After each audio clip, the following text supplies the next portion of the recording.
Thanks so much for inviting myself. I'm Colette Bartow. I'm the Continuing Education Coordinator at the State Library, and I am excited to be joined by my colleague, Bobby DeMontney. Bobby, say hi. Hey, everybody. I am the Montana Library Network Technical Support, and I'm just here to assist. And apparently, so is my dog. So I'm going to pause this again. The wind is really blowing strongly here, so hopefully all of the circuits stay whole and there isn't too much background noise here as well. Some of the time this afternoon, it's felt like my roof is going to lift off my house, so I'll try not to get distracted by that. So we want to use your time and our time as wisely and as best as we can this afternoon. I visited briefly with Stu earlier today. And also visited a bit with Susan. And so I want to answer the questions and focus on the things that are important to you as a board. And so I do have some slides. I have some things to share. And along those lines, that's me, Colette, rhymes with Olay. And it is not snowing here. Apparently we missed, at least in Bobby and I's neighborhood, because we live pretty close to each other. We missed out on all the snow, but hey, it's spring in Montana, we'll just roll with it. So we want to learn about continuing education and certification program. And for those who want to pursue certification, learn how to access information that helps with that in Aspen, but also interact with Aspen so that you can find out about continuing education opportunities that you might like to learn about. So this is the big question. Where would you like to start? We kind of have two areas. One is continuing education, which is kind of a broader bucket. And then there's also certification, which is a very more defined and specific thing. So let me know, where would you like to start? Colette, this is Stu. What is the objective for the boards of trustees to pursue this educational program? Not necessarily the certification, but what is the intent? What's the purpose of making this better qualified? Excellent question. So, continuing education in general is part of answering the question that actually you posed to me this morning, which is, what can I do to learn how to do my job better? And so continuing education is offered to be able to answer the questions that you have about the different roles that you play, the different types of decisions that you make. And so continuing education as it relates to the public library standards, it's one of those things that is, defined as a board getting 3 hours of continuing education each year. And again, it really is to help the board, whether you're a new member, kind of just starting in your first term or first year or first weeks of your appointment to the board, or for those who have been trustees and done that service for a long time, what are some new things or changes in the library world, the library profession, or technology. And so continuing education, the types of courses and workshops and videos that you can engage with are part of helping you do your job. Colette, what would you say are the 4 or 5 topics that seem to be of most interest to trustees across the state? That's a great question too. I would say, based on, and there's a couple of things I can show you around this, relationship to your local government entities, how to work with, whether it's a county commission or a city government, particularly around budgeting, having sufficient support for libraries that allow them to do the work that that the community wants and desires to have. I think too, in general, strategic planning is another one of those topics. It seems like we have cycles and we go through different approaches to strategic planning. So I think trustees like to have some ideas about how to freshen that approach. I don't know about you, but I've sat through and participated in strategic planning over many years, and sometimes it can feel a little bit like we're kind of slogging through ground that we've hashed through before. So that is another topic that I think boards are interested to kind of either hone some skills or find some new approaches. And any others, Colette, that you feel are high on people's lists? I think, just in general, because there has been so much turnover, over the last several years, we've had lots of folks who have had different things become important in their lives, and so they've rotated off of boards. So there's a real interest in kind of what's the basic job of a trustee. What are the basic functions of a board that really fit that new trustee and even new director scenario where we've had changes in personnel. Some of that institutional knowledge kind of goes away if it's been an abrupt change, as we've seen in some cases. But really, kind of the public library trustees 101 is a topic of real interest. Do people ask questions about performance management? I think one of the things that Stu, at least, concerned about my relationship with Susan and how we manage performance management in collaboration with the city. Mm-hmm. Mm-hmm. Yeah, I think that. Sorry. On city standards, I've got to live within the framework of what the city of Bozeman expects and the city manager expects. There's a certain framework and way they do performance appraisals, but that varies, I'm sure it does vary city by city. Yeah, it can, whether it's a city library, that's part of understanding local governance and how the different ways that libraries are established. Some are county libraries, and so they when they have that direct relationship to a county commission, then it definitely can have an impact on the types of procedures and expectations that you use for personnel management. So like I said, that kind of falls under that umbrella of local governance. And so that topic of evaluating the director or planning for succession can all along the lines of your relationship as the supervisor for the director. That is a topic of interest. And so I can show you a few things in Web Junction. There are some courses and resources there, as well as the handbook that is, there's a section of the handbook from the state library on that topic as well. Good. Jen, Kelly, Pam, I've been doing all the yakking here. Questions or things that you? I guess for me, I think then we should begin with the continuing ed piece, right? Yep. Which is the kind of question posed. All right. Let's see here. I'm gonna look away here for just a second. I'm gonna go ahead a few slides and make it so that I don't hopefully make you seasick. Okay, so I think some of the topics that you've touched on, I can make some more specific recommendations for courses to take in that. And so along those lines,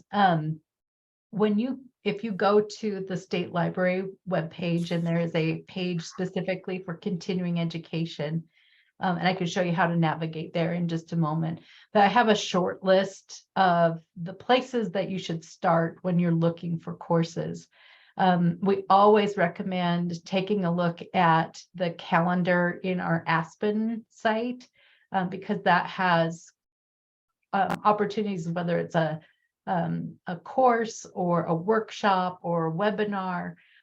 Those are the things that the state library offers. And those are easily accessible on that calendar. If it's an online meeting, there's a link to the meeting, and then there is information about speakers and the description of the session. So that's really important to be aware of that. Even if you don't ever want to look at certification, Aspen is a place that you should become familiar with as in terms of searching for events on that calendar. The other thing, the second item is MSL Learn. That's our new online learning platform that we launched in January.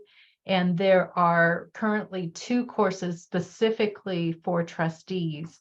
One is an overview of the responsibilities of the trustee, and the second is specific to understanding the relationship of library to your local governance structure. So I can show you exactly what that looks like here in just a few minutes. The other, well, the third thing on the list, and you kind of have to prioritize where you want to start too. We transitioned to using YouTube as our main video recording repository. So when we have public meetings, like the meetings of the commission or some of our councils or committees, you can watch those sorts of things, but we're adding our monthly webinars. We're doing a series on just different aspects of the state library and its programs or topics that are of interest to the library community. Bobby hosts a tiny tech training the last Tuesday of each month. That's another recording that you'll find in that YouTube channel. What I love saying this because I actually really love watching YouTube to learn lots of things. So like, subscribe, leave a comment, tell your friends. You can even sign up for notifications. So when there's new content on the YouTube channel, you have that notification as well. I will ask, how many of you are subscribed to the continuing education newsletter? Have you been getting that each month? A few? Yeah. That I really highly recommend that you would subscribe to that. I send out a monthly newsletter with recommendations specifically for directors, specifically for trustees, specifically for staff members. And that, like I said, comes out the first week of each month.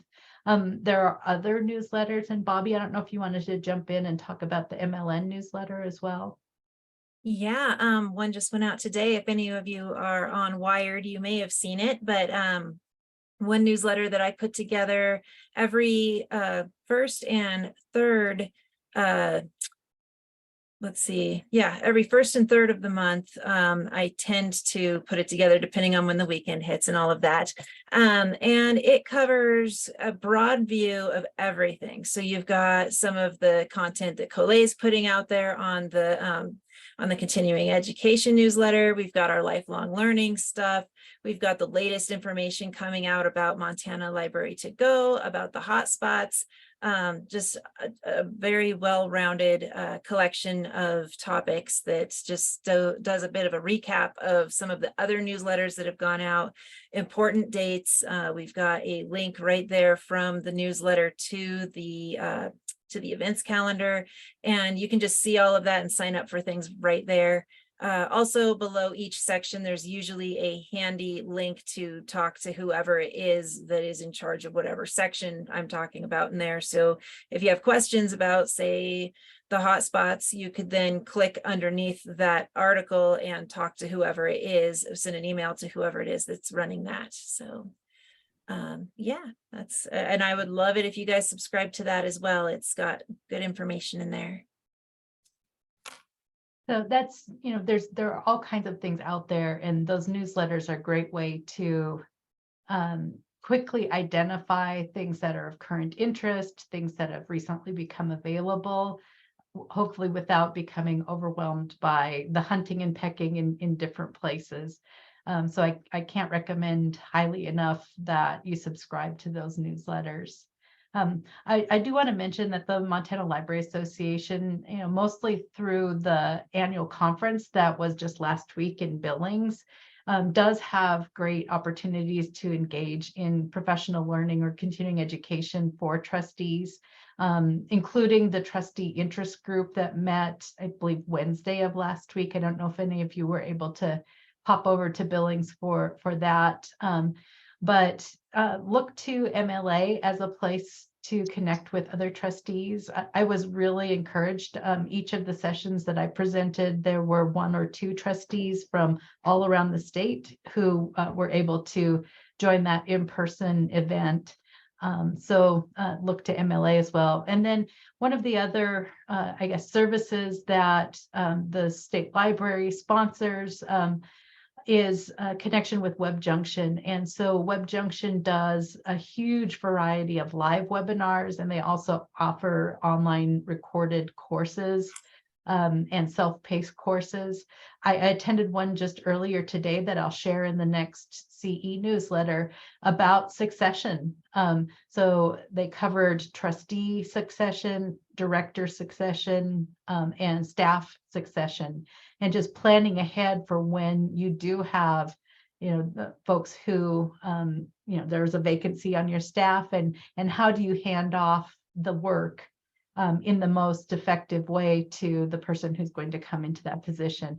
It was 1 hour. The recording will be available soon, and so as soon as that comes out, I'll get that sent out. But that's just one example, and I think that hits that category of personnel management and thinking in a strategic way from the board's perspective about how do we make sure that the work of the library goes on when we do have transitions.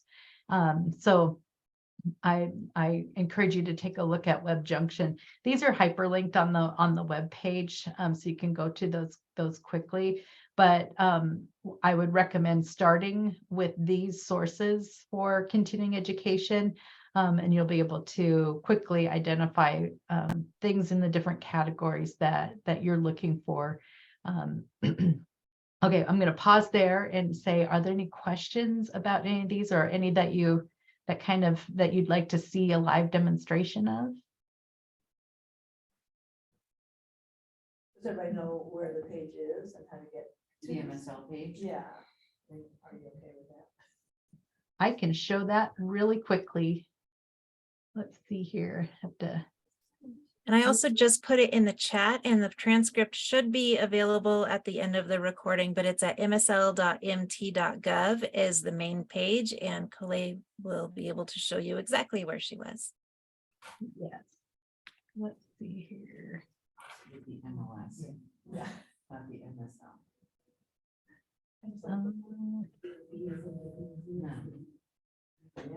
Yeah, MTV, motor vehicle park, MVD.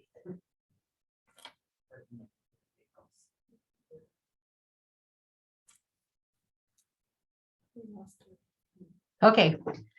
Sorry about that. I have 3 screens and I just had to pick the right one. So hopefully you are able to see the live web page.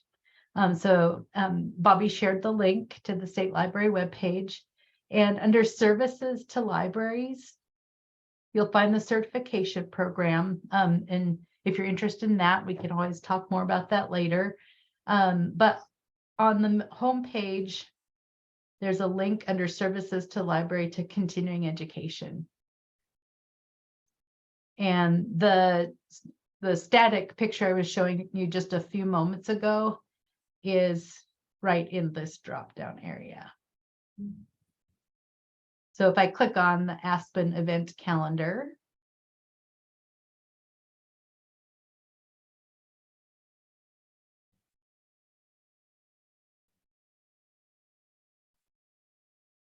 you're going to see the calendar view pop up here in just a second. Anything in green is a continuing education opportunity. Purple, the dark purple, hopefully that color comes through on the screen that you're seeing. Those are conferences. And for instance, with the Library Association conference, there were almost 60 concurrent sessions that were happening over the course of the the 4 days of that conference. So you can dig into that to see the details. If you'd love to see something really exciting tomorrow evening at 6:30, we're hosting a virtual program. I'll just show you that as an example. That happens, it starts at 6:30. It's an online virtual program. So you get the description of the program and the link to the online meeting. We use Zoom webinar for those events. You don't have to register. And in fact, if you want to register, that would mean that you would need to log in with our authentication system to actually do that. And that's important if you do want to claim continuing education credits, if you do want to work towards certification, which I will shout out. Pam has achieved her trustee certification as of this morning. So congratulations to Pam for completing that certification. And I'm sure she could tell you about how wonderful that is. But like I said, this is just an example, the type of information. This is a continuing education opportunity. It's going to be really fascinating because it is a topic that was of high interest, and we have almost 300, I think, people registered to watch this session. Some of whom who do what they call a watch party. They come to their library. We've seen this in a couple of the different regions of the state, but the library will promote the program, have people come into their meeting room, and they watch the program together. So that kind of helps, especially when you're in a community where the internet access may not be super great at home, but the library has a great service. And so at any rate, that's just an example of how you can find out about events in the calendar. I have a question about the trustee requirement of continuing ed. Yeah, It's 3 hours or 5 hours a year. that is 3 hours over the course of a year. Does it need to be done as a group, or like, can we do some of these individual things? Like in the future, is that an option to do it individually as trustees, or do we do it as a group? So that's a really good question. And I think, the opportunities are open for your board because it is for the board as a whole.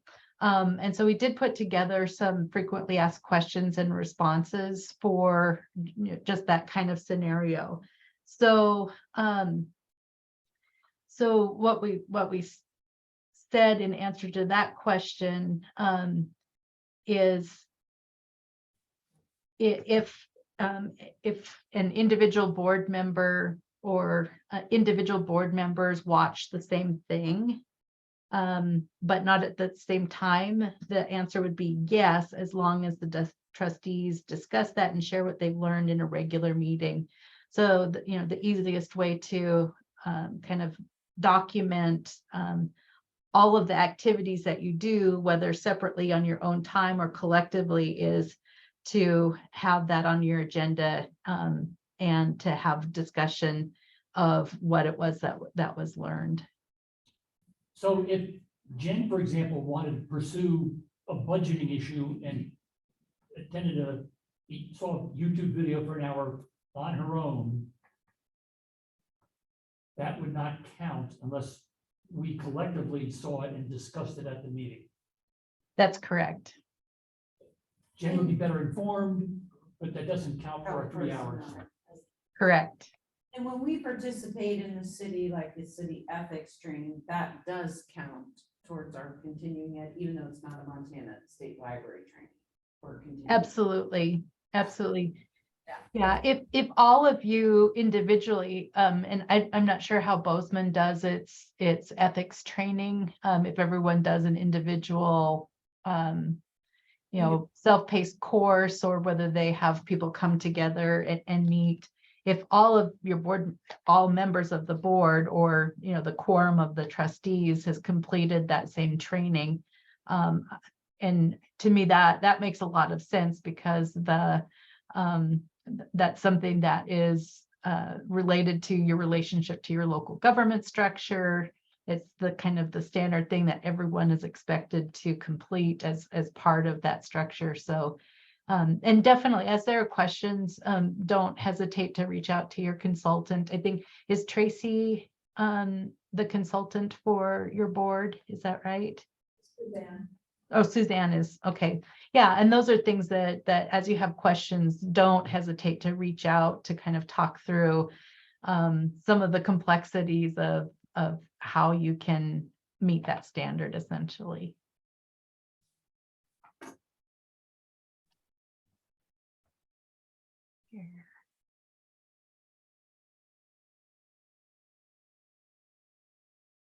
I think, let's see, I want to just check the time here. It is 5:01. So if you don't mind, I'll just show you a couple of other different things. One of which is our MSL Learn, our online learning platform. I'll grab that link and put it in the chat. We just started to build out courses for this online learning platform. We have a couple of courses specific to library administration category and that are very specific to trustees. So I'm going to click on that category. There's a course that you can take to learn all about the state library, which we all recommend, and you get a really cool badge for completing that. But the other courses, let's see if I can make this a little bit bigger, is we're doing a series of courses called Trustee Essentials, and the one that we opened most recently is the Understanding Local Government and its relationship to the library. So you learn about the different forms of government, who the key officials are that you might be working with, and we address some strategies and communication tools that help address any sources of tension or misunderstanding that sometimes arise when we're dealing with different types of structures in local government. So that one is about 1 hour. You can, if you're doing the certification program, you can get 1 credit in library administration. So that's one course.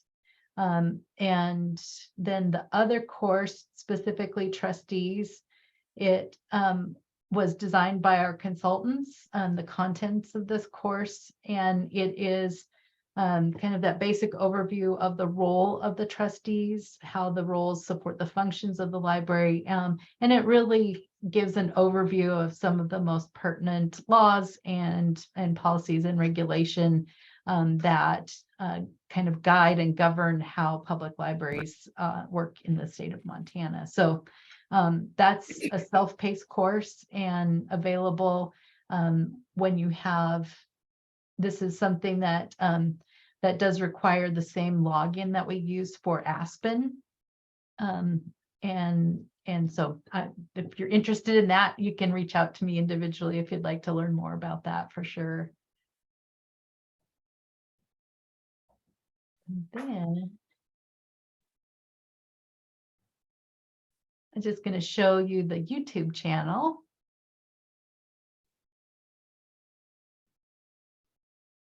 Like, subscribe, and hit and sign up for notifications. And so you can just see there are playlists, so the tiny tech trainings that are 30 minutes.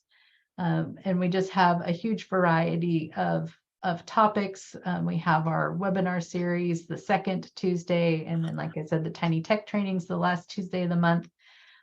You can also watch the website chats that are the second Friday of each month. Our state librarian provides kind of an overview of whatever is happening in the library world this during the legislative session in particular. Those are very timely ways to kind of get in touch with progress of bills and opportunities that the legislature is discussing in relation to libraries. So our next website chat is in May. So And we didn't have one in April because of the kind of the convergence of the library conference and the legislature and all of those things. So we'll pick back up with that in May. But it's just an easy way to kind of see what's going on in the library world. And in particular, there is a playlist for trustees, trustee trainings. I looked to a couple of different states who have gathered basic training videos. And those are helpful sometimes if there's a topic that you want to, that we don't have a specific video for. But you can look to other states for some of that basic information. We're going to be adding more Montana specific videos and courses as we go along, because we know how different each state is. And sometimes a generic webinar just doesn't help us answer the questions that we have about library services in Montana. Okay, so I think the other thing that I wanted to show you that we talked about, and I'll try to navigate there as smoothly as I possibly can. So from the homepage of the State Library website, I mentioned signing up for the newsletters. And so when you're on the homepage, you can scroll down a little bit and it says jump to news. This is where you can see the feed from all of the kind of notifications and public announcements from the State Library. Those are all here. And then scroll down a little bit more. This is where you can subscribe to a variety of emails, or the option you always have is maybe just set a reminder on your calendar to check this page, and you'll see a feed of all of the newsletters that are sent out from the, whether it's the MLN newsletter or the continuing education newsletter. There's also a lifelong learning digest. And so that's just an easy, quick way to see all of the newsletters and messages that are coming out from the State Library. All right, I'm going to pause and see if there are any questions. Kalei, this is Susan, and I have a quick question. Yeah. When we talk about 3 trainings for the trustees over the course of a year, is that calendar year or fiscal year? That is a good question. And Pam, I don't know if you have the more quick answer to that. I think it's fiscal year because it's Yeah. based on the standards and Yeah. they go fiscal year. So I'm thinking it's fiscal year. Okay. Mhm. So by June 30th this year, you would need to have the 3 hours of training for the trustees. So when the standards come out in the fall, you could say yes in that past fiscal year. You did. I think I believe that's what it is. Yeah, that makes sense with the public library data collection, and you know we always operate on that fiscal year, so July 1 to June 30th. That's great. Thank you. Well, it's not, I just have a comment, not a question. It's not surprising to me that as librarians, you have an extremely well-organized system for explaining how to go through this process of getting continuing ed and topics and ways that you can participate in that. So it's really well laid out and not, sometimes they're not intuitive websites and how to figure it out. So that didn't seem the case there. No, we appreciate that, and we really work to fine tune and smooth out any bumps that we encounter. So just really appreciate hearing from you about that.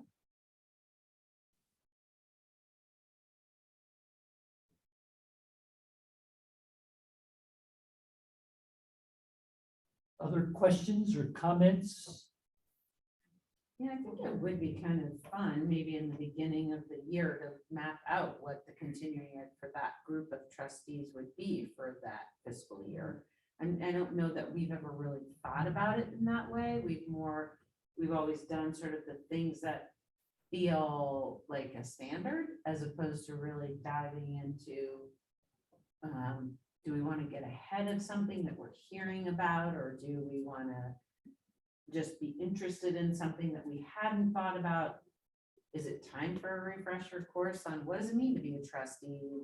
You're not a board of directors. And so I just think that would be an interesting, maybe objective for the trustees to say, let's map it out so that we have buy-in to whatever it is that we participate in for training. Kelly, I think that's an excellent idea. I think we could dive into that September. Yeah, I think right. we're just trying to catch up right now. Right. Susan and I have talked very briefly about, and mostly Susan's kind of brought this up, that we should have a more structured approach for bringing new trustees into the group and up to speed with some of those things. And I think that could be synchronous with some of that training. Correct. But we think specifically, when someone comes on board, we should have a little bit more structure in getting that person up to speed. So, Absolutely. Is this a new requirement, the 3 hours, or? It is, isn't Okay. it, Pam? Is it Yeah, new? it's just was put into place for this previous fiscal year. Oh, okay. Because I don't So remember. no, it's not, it's new. Um, when did it actually begin? Because I think we heard For this about it fiscal year that we're in now. The FY. in September of last year. Yeah, Yeah, July that's 1st last year is when. Oh, those new okay. standards- I didn't know about it until this winter, so Oh, that's good to know. so I think as a practical matter, we're on course to fulfill that. We're just going to pay attention for the next couple meetings. Yeah. Well, and maybe even just have a little brainstorm one, like between now and then, what else? Because I always think the ethics one is kind of fun. But like, what else do we want to learn about? You know, what is there that, you know, we've seen these resources. What else is there that seems like it would be beneficial? I Not know just for checking sure the that box. responding to book challenges is going to be something that we need to and want to stay on top of. So, And we've had one Right. this year, so, yeah. Calais, can you think of a good training regarding how trustees can prepare themselves to deal with book challenges? Yeah, actually, there are a couple of the Web Junction webinars that are from the last year that are really good. I so wish that you all had been able to go to the conference last week in Billings, because there was a packed session on just that topic, and you know, great presenters, and just the opportunity to be talking through some of the issues with your colleagues from Montana, you know, being able to share what each was hearing and how they've approached different challenges that have come their way. That was very powerful. That being said, that was then, those are not recorded sessions, but Web Junction has a couple, and I'll email the links to those specific trainings to you, Stu and Susan, so that you can share them. Thank you. Kelly. Yeah. Pam, Jen, Kelly, anything else you'd like to ask about? Or Colette, is there anything else you wanted to cover? You know, I shared a link to an information sheet about certification. And so if you're interested and we want to follow up on that at a different time, it is an individual, and it is a completely voluntary option to pursue certification. I always like to think you're learning, so why not get credit for it? We have a Pam can share her certificate. You can see how beautiful it is, frameable, put it on the wall, sort of thing. But yeah, that would be a topic for another time, or certainly anytime you'd like to reach out to me to talk about that individually. I'm happy to do that as well. Kelly and Bobby, thank you. Do you think you covered the topics that you were hoping to cover with us this evening? I just pasted it into the chat, but one thing I wanted you to be aware of is there is a knowledge base help section as part of our help desk that you guys should be aware of, that can help you if you decide you wanted to sign up for Aspen, so you can access MSL Learn for some of that trustee training that Colette showed you. And yeah, thank you, Colette. The link I just plugged in there will go right where Colette is demonstrating on her screen. And there are links to beginning creating an account, how to log in. If you forget your password, there's links to updating that and recovering it. I think that probably one of the most common things that can kind of create a holdup if you're trying to get signed up is if you lose your password and create a whole other account instead of recovering your password, because then there's two in there and we don't know which one your CE credits are tied to, and it just makes it kind of messed up. So it would be a good idea to just know where this is, maybe bookmark it, or just, you know, stick it away somewhere so you can get there and help yourself learn how to do those things. And additionally, I'm available if you guys get stuck along the way. Please reach out to me. You can open up a help desk ticket. You can shoot me an email, and either way, I will help you however I can to get you on board with Aspen. Thank you, Bob. Anything else, guys? Thank you all very much. All right, thanks for your time. Oh, it's our pleasure. Thank you so much. And reach out anytime. We'd love to visit again. Thank you, Colleen and Bobby. Thank you Thanks. so much. Yep. Talk to you Have a later. nice evening. Bye. Bye. Good, guys.